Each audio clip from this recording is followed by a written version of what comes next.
Good afternoon, everyone. The claim I'm responding to today is the media's failure to provide adequate coverage of public affairs negatively impacts American society. My opponent's claims are the media is influenced by different organizations which blur their credibility, the news is unable to remain neutral, and the media is selectively attentive, providing a small scope of current events. So my advocate said that for their first claim that Wikipedia is not a credible source of information because it can be edited by anyone and that certain groups can control what sort of information stays on there by paying Wikipedia and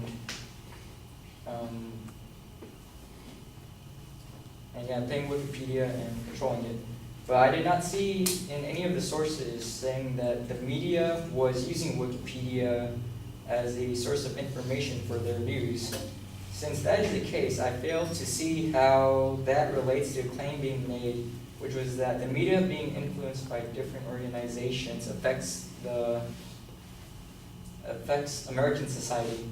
The advocate also said that people are biased and tend to listen to media aligned with their ideology. However, the evidence presented along with this seems to say that the problem is more with people staying in echo chambers on the internet rather than suggesting that the problem is with the media being biased in order to attract viewers.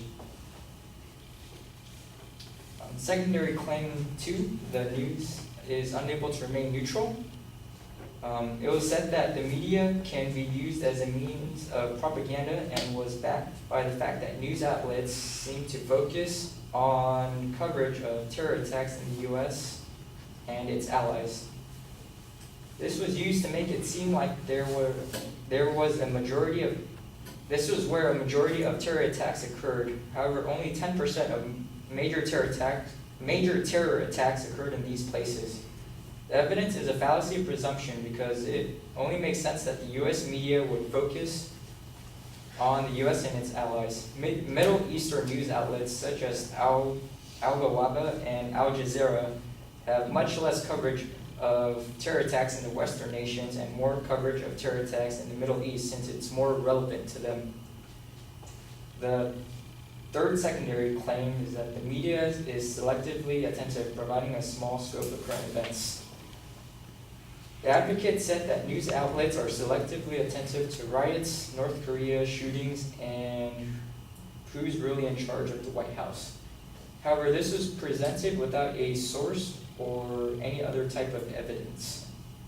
A few days ago, when I looked on the front pages of major news outlets such as CNN, the BBC, Fox News, MSN, I was presented with articles about housing, NASA, jobs, schools, and all sorts of other topics, as well as the usual articles about Trump and his presidency. So it's hard to say that the media is only covering a few select topics when I could easily find so many available. The advocate also said that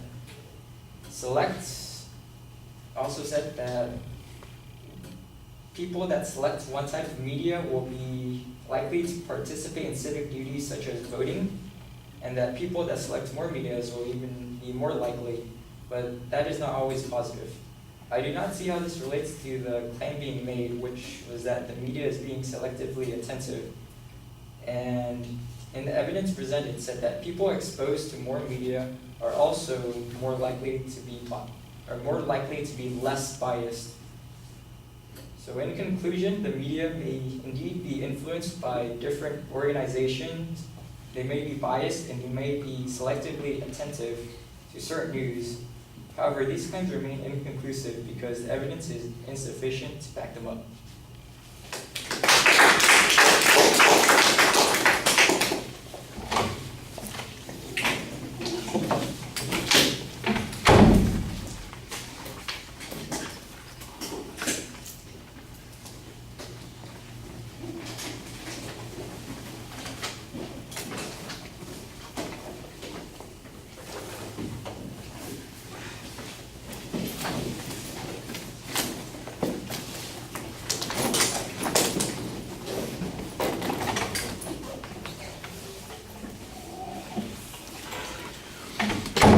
All right, the structural stuff is all fine.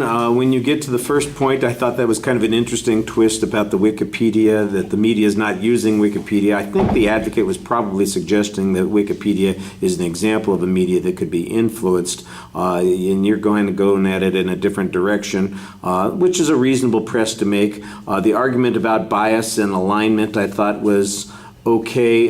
There's a good example of that, which is the cause and which is the effect sort of thing. Do people go to those locations because they are already biased, or do they become biased because they go to those particular locations? I thought that you made the point relatively clearly on that. When you got to the next part where you're talking about the news is propaganda, you had a reasonable explanation about the issue concerning terror attacks. The focus is the media is on those things that are where the media is located, and who their audience happens to be. The example of Al Jazeera and the other source is probably okay, although I could use some source citation on this so that you could demonstrate that that is in fact the case. It probably is. It seems like it would be, but some data on that would be really helpful.